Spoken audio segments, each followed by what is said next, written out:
BJP सांसद मनोज तिवारी ने जनतंत्र टीवी से बातचीत की और कहा कि आज हम विभाजन की जो विभीषिका है इसका दिवस मना रहे हैं, पीड़ितों को याद करते हैं। हमें नहीं भूलना चाहिए कि ये विभाजन किसकी वजह से हुआ था, इसके लिए कौन सी सरकार जिम्मेदार थी। मनोज तिवारी ने क्या कहा, आपको सुनवाते हैं।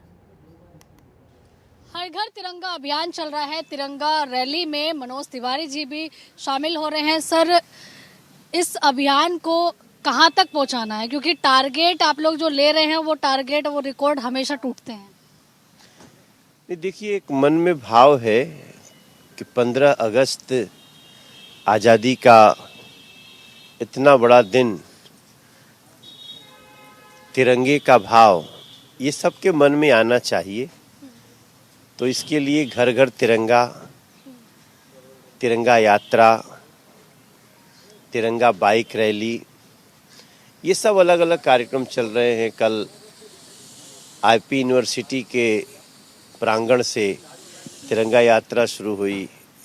एलजी महोदय भी शामिल हुए, उसमें सभी छात्र शामिल हुए। लगभग 5000 लोग एक साथ चले। तो ये सब कुछ अभी कल सुबह आपने बाइक यात्रा, तिरंगा यात्रा भी देखा होगा आपने। अभी हम जा रहे हैं अपने लोकसभा क्षेत्र में। आज 14 अगस्त है। हमें 15 अगस्त की जहां इतनी बड़ी खुशी है, वहीं आज के दिन को भी हम भूलना नहीं चाहते हैं, जहां हजारों लोगों को ब्रूटली काट दिया गया, मार दिया गया,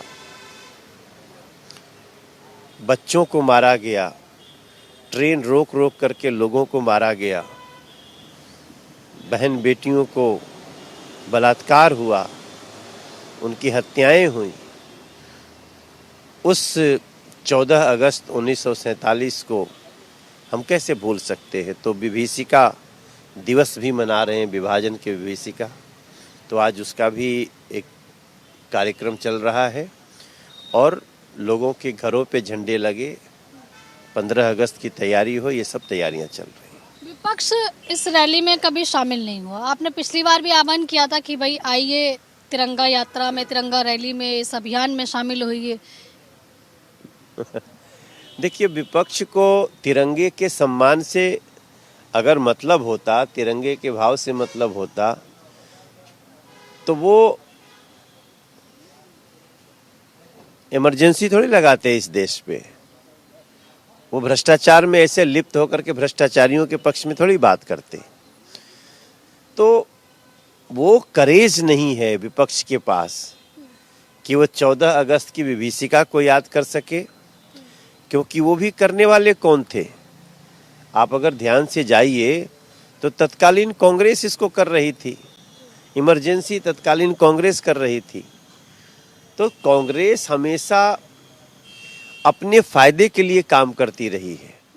कांग्रेस ने कभी तिरंगे के सम्मान के लिए काम किया नहीं, वरना ऐसा थोड़े होता कि बुलेट प्रूफ जैकेट तक नरेंद्र मोदी जी को बुलाना पड़ता। आखिरी सवाल, आतिशी कह रही है कि मुझे झंडा नहीं फहराने दिया जाएगा। झंडा वो कैसे फहरा सकती हैं? अगर मुख्यमंत्री जेल जाने से पहले इस्तीफा दे देते तो उन्हीं को मुख्यमंत्री बना दिए होते। तो वो तो बना के नहीं गए, और अंदर जाने के बाद अब वो कुछ कह नहीं सकते, क्योंकि इस समय वो भले ही इस्तीफा नहीं दिए हों, लेकिन जो व्यक्ति जेल में हो उसको अधिकार नहीं है कि वो इस तरह का कोई निर्णय ले सके। धन्यवाद। तो देखिए, आप बीजेपी के वरिष्ठ नेता मनोज तिवारी को सुन रहे थे। कैमरा पर्सन विवेक के साथ आंचल यादव, जनतंत्र टीवी, दिल्ली।